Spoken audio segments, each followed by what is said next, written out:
Hey everybody, Somanal, aka Azure Child here, and I'm going to be doing a quick breakdown on Pokemon I would recommend to anybody who's going to be playing the Diamond and Pearl remix later this year. This is for everybody, anybody who's new or old. These are just Pokemon I personally like using or would recommend. And first off we have... Alright, first off we have Clefable. Clefable is a pretty good Pokemon. They're gonna be keeping in a fairy type in this game. They are carrying that over from the newer games. It has pretty solid type moves. You know, you get your Thunder Waves, your Toxics, Assad, you get Meteor. I think you get Meteor Mash at higher levels. You get, you know, your box standard moves that it's been getting forever. But it also gets fairy type moves like Dazzling Gleam and potentially Moon Blast if they bring it over. So yeah, Clefairy gets a really good ability called Magic Guard. What Magic Guard does is it prevents all damage from moves like Toxic or Will-O-Wisp, anything that like burns you or poison you. It just gets rid of that. You don't have to worry about you can still get poisoned. You just won't take damage from it. It's really good if you want to use Facade. A strategy you can use is just give it a Toxic Orb and then teach it Facade, and it'll just be poison. It won't take any damage from the poison, but it will get the extra boost from Facade because it's still poison. So that's all I have to say for Clefable. Next up we have Eevee in all of its different forms. I recommend Umbreon personally. Can fit on any team. You can do whatever you want with these Pokemon. You can turn to whatever you need to fit on your team. Even Umbreon. Umbreon isn't, the most offensively gifted, but it's amazing as a tank. Flareon isn't as bad as it used to be. Jolteon is still a monster. Sylveon is new. It's a glass cannon, but it's still really good. The only one out of all of them, the one I would probably recommend the least is Leafeon, and that's just because it has the worst move pool. And Glaceon is pretty cool. It's nice if you need like ice type move, but ice is a bad type. But I would recommend all of them. Alright, so for my next three, I'm gonna put them all together. Raise your hand if you've ever used Luxray, Staraptor, or Roserade. Those three, I feel like everybody has used at least once when they play in Sinnoh. And it's for a good reason. Luxray is a electric type Pokemon that learns really good electric type moves. It learns Thunder, Thunder Fang, it learns Shockwave, and I believe it can learn Roar. So if you need to rotate a Pokemon out, you can rotate a Pokemon out. Staraptor learns Brave Bird, Close Combat, Aerial Ace, Fly, and Wing Attack, and Steel Wing. And I believe Whirlwind. Roserade, if you saw me use Roserade and Shield, it's the exact same thing. It can poison, it can learn Natural Gift, which is really fun to use in this game because you get a ton of berries. You get Petal Dance and probably Petal Blizzard. And you can easily use this to like just sap away at your opponent's health.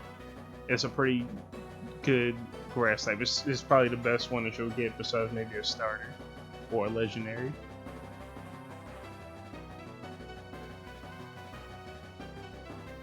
Alright, so next up we have Lucario. It's a very versatile Pokemon. It can learn a lot of different physical moves like Shadow Claw.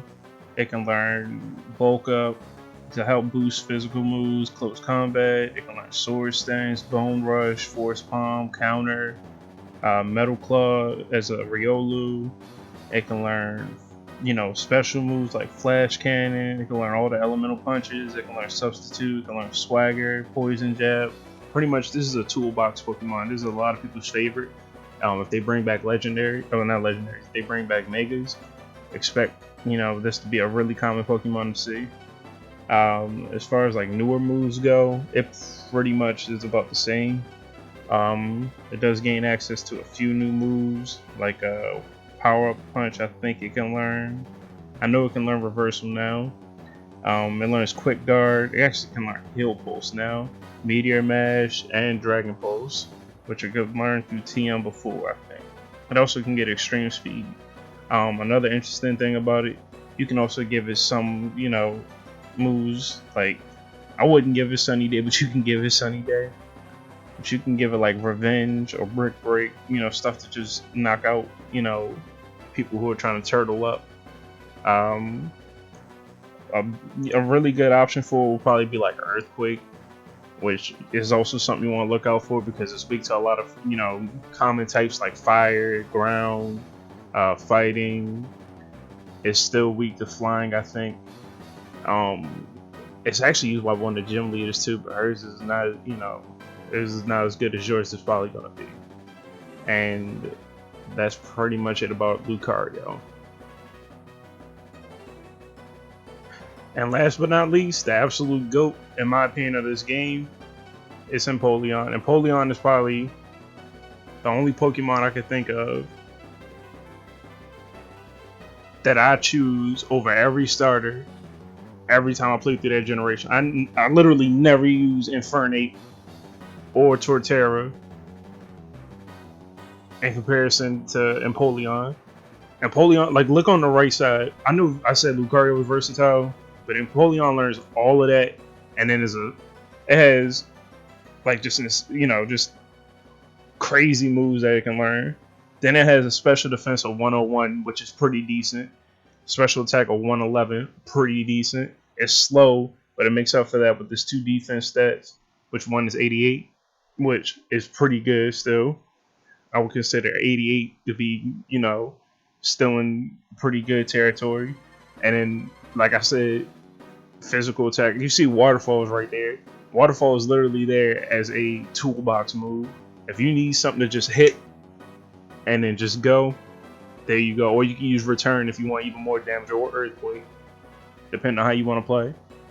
It learns Swords Dance, which I didn't even know it learned.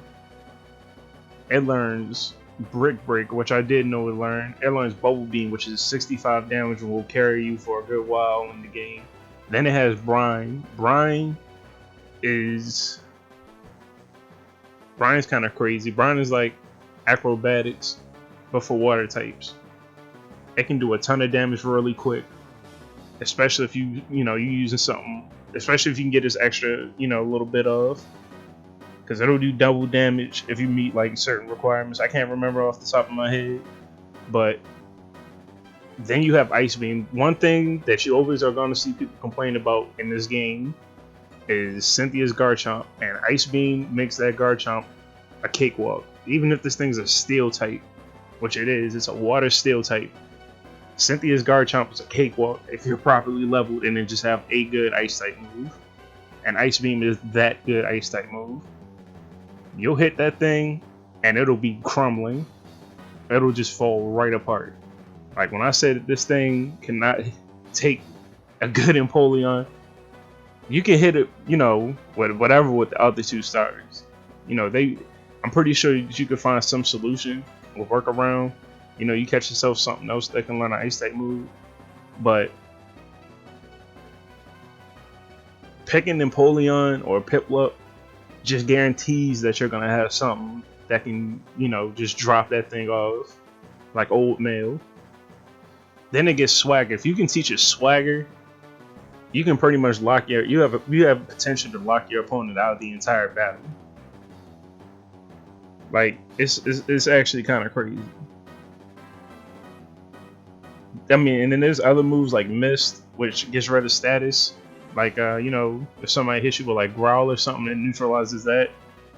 But regardless of this thing being slow, it is gonna save your hide in the story mode. You can do whatever you want in multiplayer, but in story mode, this thing's gonna be a menace. And then potentially it can learn Work Up and Rain Dance, which Work Up is gonna make it even stronger, and Rain Dance is gonna give it a boost to water type moves. But this is my personal pick for what my starter is gonna be. This is my personal favorite. Next up is probably one of the most infamous trainers in all of Pokemon. It's this generation's Leafeon champion. It's Cynthia. Cynthia is a menace, to put it simply. Cynthia is the only trainer in the entire series who everybody will sit there and be like, bro, I really got to fight her. It's not Whitney. It's not Misty. It's not any of them trainers in the old games. It's literally just Cynthia. Cynthia will lead her team with a Garchomp. That should just tell you off the bat. It's not about to be an easy fight. She has Spiritomb, which only has one weakness, and in the old games only had 0 weaknesses. It didn't have. It was one of 2 Pokemon in the old games that didn't have a weakness. She has a Roserade in every iteration. Actually, no, she has a Roserade in every iteration of Gen 4. That means the originals and Platinum. She might run a Gastrodon. If not, she's gonna have a Togekiss. She's gonna have a Milotic, which in of itself is just gonna be all special moves. So please bring something for that, or a good Electric type, or a good Grass type. She has a Lucario, which I forgot she did, and that thing hits like a wall. So you might as well just be, diving head first into the ground, fighting that thing. Then you have her Spiritomb. Her Spiritomb has pressure, so it's gonna drain all your moves like close combat. I mean, I don't know why you use close combat against it. Anything that doesn't have a lot of power points, it's just gonna drain them, like instantly. After like 2 turns, you'll be sitting there like, where did all my points go? Weirdly enough, she will have 2 Pokemon that are ground types, depending on how they go with this. If they go with the original Diamond and Pearl, she's gonna have that Gastrodon. If she goes with Platinum, she's gonna have a Togekiss, which is gonna be a menace because that thing might have Air Slash, which is gonna be, if I remember correctly, Air Slash is the one that crits a lot, and it has Shockwave and Water Pulse and Aura Sphere. The Gastrodon ain't as bad. It has Muddy Water, Stone Edge, Sludge Bomb, and Earthquake. Most it could do to you is probably just poison you.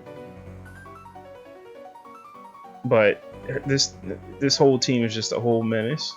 And then by the time she throws out that Garchomp, it's just your team's gonna be beaten down. You're gonna be like, bruh, it's been 30 minutes, but the whole time it's been like 10. This is probably gonna be one of the longest fights you sit through this entire playthrough. And there's a reason why people sit there and hold her to high regard like they do. She is not an easy fight. That's why I was saying bring Ice Beam. She literally has 2 Pokemon that I can just look at off site and know they're weak to ice. And then 3 if she brings Togekiss. That Lucario, Earthquake, or any fire move really. Milotic, Electric type move. Spiritomb, we got Fairy types. They already confirmed Fairy types are going to be in this game, so just bring a Fairy type. I literally gave you an idea for one at the beginning of the video. And you have Sylveon, which is most likely going to be in this game. So you have your moves and your tools and stuff, but she's not going to go down easy. And that's just me predicting what team she might have. They might change this. There's no guarantee that she's going to have the majority of these Pokemon. The only Pokemon here that I can say for sure she's going to have is probably that Garchomp.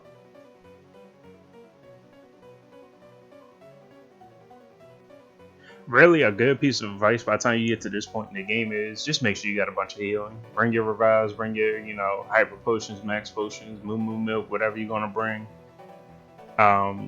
Make sure you give all your Pokemon their vitamins and stuff so they can have their stuff their stats, stuffed up.